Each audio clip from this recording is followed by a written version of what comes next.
بسم اللہ الرحمن الرحیم۔ ہومیوپیتھی فار ہوم میں آج ہم ایک کیس ڈسکس کر رہے ہیں جو BBC میں رپورٹ ہوا ہے آج ہی۔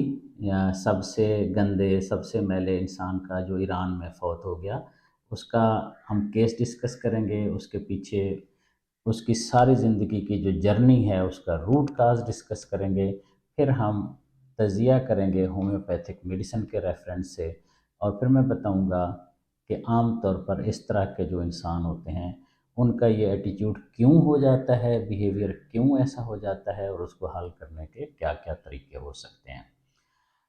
یہ تو ایک انتہائی شکل ہے کہ ایک انسان جو ایران میں تقریباً 50 سال، جیسا کہ BBC نے رپورٹ کیا ہے، کہ وہ بغیر نہائے دھوئے رہا۔ پہلے تو وہ ایک غار میں رہتا تھا، پھر علاقے کے لوگوں نے اس کے لیے ایک جھونپڑی نما کوئی کمرہ سا بنا دیا، اور اس کو جتنا کوشش کی انہوں نے نہلانے دھلانے کی یا اس کی لائف میں کچھ بہتری لانے کی، تو وہ اس پہ ہمیشہ کسی نہ کسی طریقے سے جل دے کے، منت سماجت کر کے، رولا ڈال کے نکل گیا۔ اس کے بارے میں BBC نے کہا ہے 100% کنفرم تو نہیں ہے کہ یہ سب سے گندا سب سے میلا انسان تھا، لیکن عام طور پر یہی رپورٹ کیا گیا کہ وہ سب سے میلا اور سب سے گندا انسان تھا۔ اس نے ساری زندگی، جب سے کوئی واقعہ ہوا اس کی زندگی میں، اس نے ایک انٹرویو میں بتایا ہے، پہلے بتایا تھا جو کہ ریکارڈ ہوا، کہ میں ایسا اس لیے ہوا کیونکہ جوانی میں میرے ساتھ کوئی انسیڈنٹ ہوا جس سے مجھے جذباتی ٹھیس پہنچی، یعنی ایموشنل، اس کا جو فارسی کا لفظ ہے اس کا مطلب ہے ایموشنل ڈس اپوائنٹمنٹ ہوئی مجھے بہت شدید قسم کی۔ اس کے بعد میں نے یہ فیصلہ کیا کہ میں ایسے رہوں گا، میں نہیں نہاؤں دھوؤں گا، میں اپنی زندگی الگ تھلگ اپنے خاص ماحول اور سسٹم سے گزاروں گا۔ دیکھیں، ایک انسان کو کوئی ایک واقعہ ہوتا ہے، اس کے بعد وہ اپنی ساری زندگی اس پہ لگا دیتا ہے، اور عام طور پر جس وجہ سے واقعہ ہوا ہوتا ہے بہت دفعہ اس انسان اور ان لوگوں کو بھی پتہ نہیں ہوتا جس نے ان کے ساتھ، اگر کسی انسان نے کوئی دکھ دھوکہ کسی قسم کی سچویشن کریٹ کی ہوتی ہے۔ بہت دفعہ یک طرفہ ہوتا ہے معاملہ، اور کئی دفعہ یہ ڈس اپوائنٹمنٹ ضروری نہیں ہے کہ صرف اور صرف ایموشنل جذباتی ٹھیس یا ایموشنل ڈس اپوائنٹمنٹ صرف لو ڈس اپوائنٹمنٹ کچھ بھی ہو سکتی ہے۔ مجھے بہت سارے کیسز ذہن میں آ رہے ہیں جن کو اسی طرح کی کوئی نہ کوئی چیز ذہن میں آئی، پھنس گئی، پھر وہ ساری زندگی اسی میں ہی لگے رہے۔ جون ایلیا کا بہت پیارا شعر ہے، جب وہ بولتے ہیں اس کو تو ان کے انگ انگ سے وہ نظر آتا ہے۔ وہ ہاں، اس کی امید ناز کا ہم سے یہ مان تھا کہ آپ، اس کی امید ناز کا ہم سے یہ مان تھا کہ آپ زندگی گزار دیجئے، زندگی گزار دی گئی۔ جب یہ جون ایلیا پڑھتا ہے تو وہ پتہ چلتا ہے کہ اس نے کیسے زندگی گزاری، اور جو مان تھا اس سے کہ زندگی گزار دیجئے، اس نے زندگی گزار دی۔ کیوں امید ناز کا مجھ سے یہ مان تھا کہ آپ عمر گزار دیجئے، عمر گزار دی گئی۔ کیا کہنے، اس کی امید ناز کا مجھ سے یہ مان تھا کہ آپ عمر گزار دیجئے، عمر گزار دی گئی۔ بہت سارے لوگ کہتے ہیں کہ ہمیں فلاں انسان نے یا ہمارے استاد نے یہ کہا آپ وہاں جا کے سرو کریں، خدمت کریں۔ صوفیاء میں تو یہ بہت پائی جاتی ہے بات، سلوک کی منازل میں ایسا عام ہے کہ مرشد پاک نے فرمایا کہ تم ادھر چلے جاؤ، اور یہ سب کچھ چھوڑ چھاڑ کے آ گئے، اور انہوں نے زندگی وقف کر دی وہاں پہ جہاں جیسے کہا گیا۔ اور اس کے علاوہ بھی بعض اوقات کوئی دوست، کوئی مہربان، کوئی بزرگ کہتا ہے کہ تم نے یہ کام کرنا ہے، یا جب تک میں حیات ہوں آپ نے یہ نہیں چھوڑنا، آپ نے یہ نہیں کرنا، یا میرے مرنے کے بعد یہ تمہارے ذمہ ہے، اور وہ زندگی بھر نبھاتے ہیں۔ ہم ان معاملات کو دیکھ رہے ہیں جو کسی کی انسان کو ہائیلی ڈسٹرب کرتے ہیں۔ مجھے ایک واقعہ یاد آ رہا ہے، ایک اچھے خاصے امیر بزنس مین کا تھا، ان کے والد صاحب بھی بہت اچھے بزنس مین تھے۔ انہوں نے کہا میں ایک زمانے میں میری بھرپور خواہش تھی میں یہاں لاہور سے کراچی ٹرین پہ جاؤں، میں نے بہت منت سماجت کی اپنے والد کو، والدہ کو، سب کو، وہ نہیں مانے، انہوں نے کہا ہم سے نہیں جایا جاتا ٹرین پہ، اتنا وقت لگ جاتا ہے، اتنی تکلیف ہوتی ہے، ٹرینوں کا کوئی ٹائم نہیں، وغیرہ وغیرہ۔ تو وہ کہتے ہیں فلائٹ پہ چلے گئے، اور مجھے بھی فلائٹ پہ لے گئے جس مقصد کے لیے جانا تھا۔ تو وہ کہتے ہیں کہ وہ چیز میری زندگی میں ایسی اڑی اور پھنسی، پاکستان میں تو ٹرین سسٹم شاید اس لیول کا نہ ہو، وہ کہہ رہے ہیں، مجھے ساری دنیا میں جانے کا اتفاق ہوا، بہت سارے علاقوں میں ٹرین فلائٹ سے بے پناہ مفید ہوتی ہے، اور عام طور پر تھوڑے وقت میں پہنچتی ہے، کیونکہ اس کے لیے اتنا پہلے ویٹ نہیں کرنا، بعد میں ویٹ نہیں کرنا، ایئرپورٹ بہت دور ہوتے ہیں۔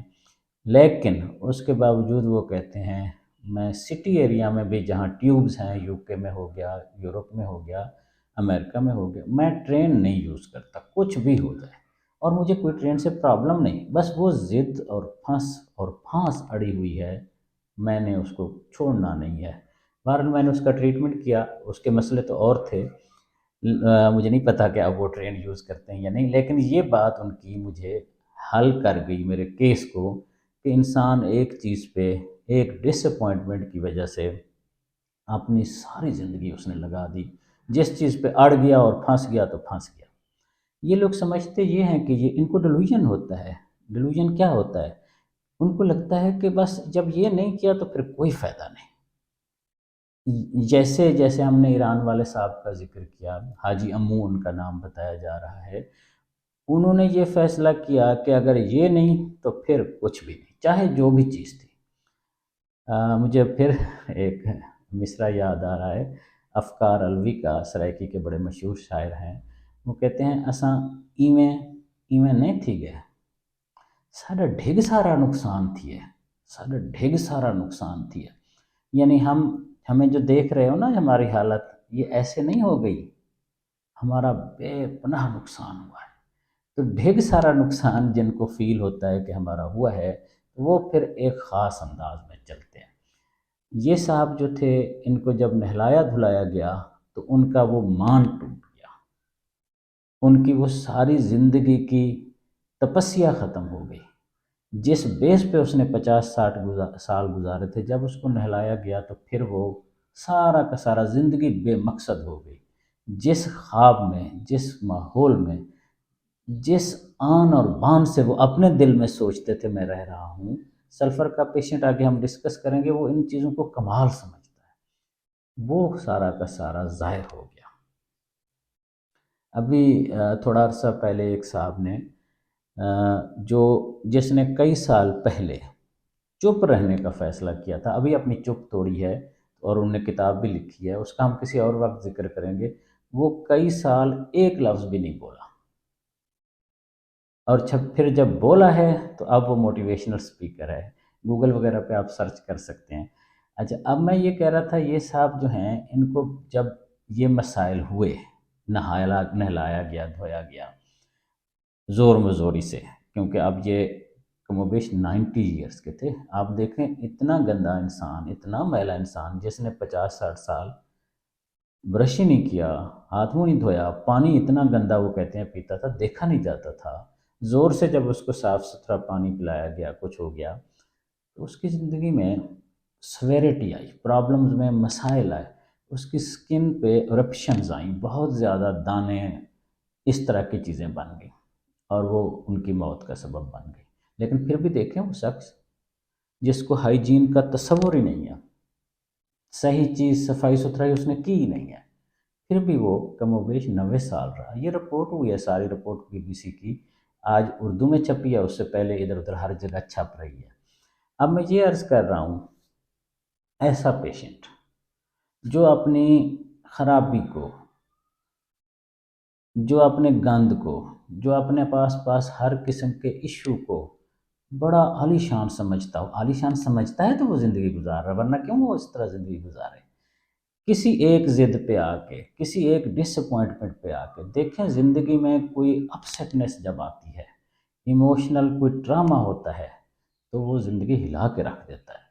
یہی وجہ ہے جب میں کسی پیشنٹ کو ڈسکس کرتا ہوں، اس کا کیس لیتا ہوں، تو اس کو میں لازمی کہتا ہوں کہ کوئی سیٹ بیک آیا، جب وہ کہتا ہے میری 2019 میں یہ مسئلہ ہوا. میں کہتا ہوں 2019 اور 18 میں 17 میں کیا ہوا جس نے آپ کو ہلا کے رکھ دیا؟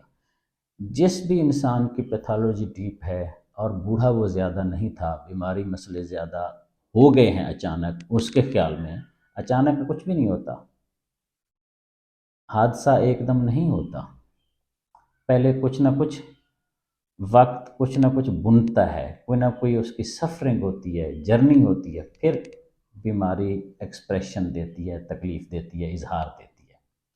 اب یہ جو صاحب ہیں، انہوں نے اس ایج میں کسی جذباتی ٹھیس سے، ایک واقعے سے جو ایموشنل تھا، اس نے ساری زندگی اس کی بدل کے رکھ دی.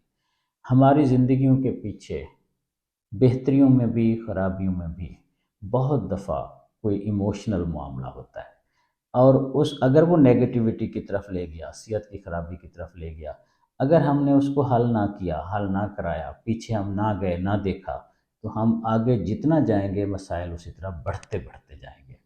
تو ان صاحب کو اگر ہم نے فرض کریں ٹریٹ کرنا ہوتا یا ان کا کیس لینا ہوتا، ان کے مسائل کو سمجھنا ہوتا، تو ہم دیکھتے کہ یہ سلفر کا پیشنٹ ہے. سلفر کے پیشنٹ کو اپنی ہر چیز زبردست نظر آتی ہے. حیران کن بات ہے کہ انسان کی کیفیت یہ ہے کہ وہ اتنا میلا کچیلا اور خراب ہے، لیکن اس پہ وہ پرائیڈ کرتا ہے، وہ اس کا تاج ہے. ہمارے لٹریچر میں ہے کہ اس کو خاص طور پر اپنا بہت پرانا ٹاٹ، اپنے بہت پرانی چیزیں بھی عالیشان ریشم نظر آتی ہیں، فیل ہوتی ہیں. ضروری نہیں ہے کہ ریشم فیل ہوں، اس کو لگتا ہے یہ قیمتی ہیں. جیسے آپ نے دیکھا ہوگا کچھ ملنگ ہوتے ہیں، بال نہیں کٹواتے، جوگی ہوتے ہیں، گھوم پھر رہے ہوتے ہیں، انہوں نے کاٹھ کباڑ باندھا ہوتا ہے، کئی چیزیں اپنے ساتھ، وہ ان کے لیے بہت قیمتی ہوتی ہیں، وہ ان کو چھوڑنا نہیں چاہتے، وہ اپنے بال نہیں کٹوانا چاہتے، وہ نہانا دھونا نہیں چاہتے، وہ کپڑے نہیں بدلنا چاہتے، کیونکہ ان کو ہر چیز وہ زبردست لگتی ہے. سلفر کے پیشنٹ کو اپنا فلش بیہیویئر پہ پرائیڈ ہوتا ہے، وہ کہتا ہے کمال ہے، غضب کا ہے، اس پہ ہیپینس اس کی ہوتی ہے بہت زیادہ. جیسے ان صاحب کو اگر رہا ہے تو یہی تھا کہ میں نے عمر گزار دی جیسے میں نے طے کیا اسی طرح. جیسے صاحب کا، جن صاحب کی میں نے ٹرین کی مثال دی، وہ ٹرین پہ نہیں بیٹھے، وہ کہتے ہیں ساری زندگی میں نے ٹرین پہ نہیں بیٹھنا، نہ میں بیٹھا ہوں، کچھ بھی ہو جائے. یہ لیزی ہوتے ہیں، ان کو اپنی خراب ترین چیزیں بھی عالیشان نظر آتی ہیں، یہ اپنے آپ کو، ان کو ڈیلوژن ہوتا ہے، نظر آتا ہے، فیل ہوتا ہے ہم پہنچے ہوئے ہیں، ہم غضب کے ہیں، ہم کمال کے ہیں. فیلز پرنس ہی از، اس کو فیل ہوتا ہے کہ وہ شہزادہ ہے. انڈیفرنٹ ہوتا ہے، اس کو انڈیفرنس ہوتا ہے، اپیتھی ہوتی ہے کہ لوگ کیا کہیں گے، ان کو کوئی فکر نہیں، ان کو یہ بھی فکر نہیں، پرسنل اپیرنس کا بھی کوئی احساس نہیں ان کو، کیسے لوگوں کو کیسے دکھتے ہیں. ایکسٹرنل تھنگس یعنی باہر دنیا کیا کر رہی ہے، کیا کہہ رہی ہے، کیسے کپڑے پہننے چاہیے یا کیسا میرا پہناوا وغیرہ، ان چیزوں کی ان کو پرواہ ہی نہیں ہوتی. لیزینس ہوتے ہیں، اوورین ٹو ورک ہوتا ہے، بہت زیادہ کام کوئی بھی نہیں کرنا، بس پڑے رہنا ہے خیالی دنیا میں. آسمان سے تارے توڑ لانے والے ہوتے ہیں یہ، خیالوں میں، تصورات میں، شاعری میں، فلسفے میں ماہر ہوتے ہیں ان چیزوں کو، لیکن عملی زندگی کے کسی معاملے میں نہیں جاتے. آف کورس یہ جو صاحب تھے یہ ایکسٹریم سچویشن تھی. ہمارے آس پاس بھی ایسے لوگ نظر آتے ہیں جن کے آس پاس جتنا کھلارا ہو وہ اتنا مطمئن ہوتے ہیں. مثلاً آپ ان کی ٹیبل وغیرہ صاف کرنا چاہیں تو ناراض ہو جاتے ہیں. ایسے لوگ ہیں. کیوں ناراض ہوتے ہیں؟ وہ کہتے ہیں جو کچھ میرا سامنے آس پاس پڑا تھا اسی پہ تو میں نے بڑے بڑے نوٹس لکھے ہوئے تھے، میری کتاب اس پہ تیار ہونے والی تھی، تو آپ نے وہ ضائع کر دی. مجھے ایک اور کیس یاد آ رہا ہے. ایک صاحب کہتے ہیں کہ بزرگ تھے، وہ کہتے ہیں کہ جب میں تقریباً 60+ کا تھا تو چند دوستوں کے ساتھ ایبٹ آباد سے آ رہے تھے. ہمارا ایک دوست کا بیٹا وہاں سرویئر تھا، تو اس نے اپنی گاڑی دی لاہور تک واپس آنے کے لیے، بہت اچھا گھمایا پھرایا، مزہ آیا. وہ کہتے ہیں کہ میں اپنی شاعری سنا رہا تھا، 4-5 بزرگ دوست تھے سارے، کسی نے اس کا مذاق اڑایا، ایک نے کہا یار فضول کیا شاعری ماری لگے ہوئے، وہ پھینک دی اس نے گاڑی سے. مغرب کا وقت تھا، اندھیرا تھا، وہ پھینک دی، گاڑی چلی آئی. تو وہ کہتے ہیں میں اتنا ڈسٹرب ہوا کہ جب آگے جہاں بھی رکے میں نے اس وقت تو برداشت کر لیا کیونکہ پاسبل ہی نہیں تھا میں اپنے پیپر ڈھونڈ سکتا. آگے جہاں رکے میں اتر گیا. میں نے ان لوگوں کو کہا تم چلے جانا، میں نے نہیں آنا، میں آپ کی طرف نہیں آؤں گا، آپ کے ساتھ جاؤں گا ہی نہیں. تو وہ کہتے ہیں جہاں رکے تو میں واپس پیدل آیا اپنے کاغذ ڈھونڈنے کے لیے. آپ دیکھیں رات کا ٹائم ہے. وہ کہتے ہیں واپس آیا اندازہ کر کے کہاں ہوگا، نہیں ملے پیپر. میں رات وہاں کہیں جیسے تو تیسے سویا. دوسرے دن میں نے ڈھونڈے وہ پیپر صبح صبح اٹھ کے.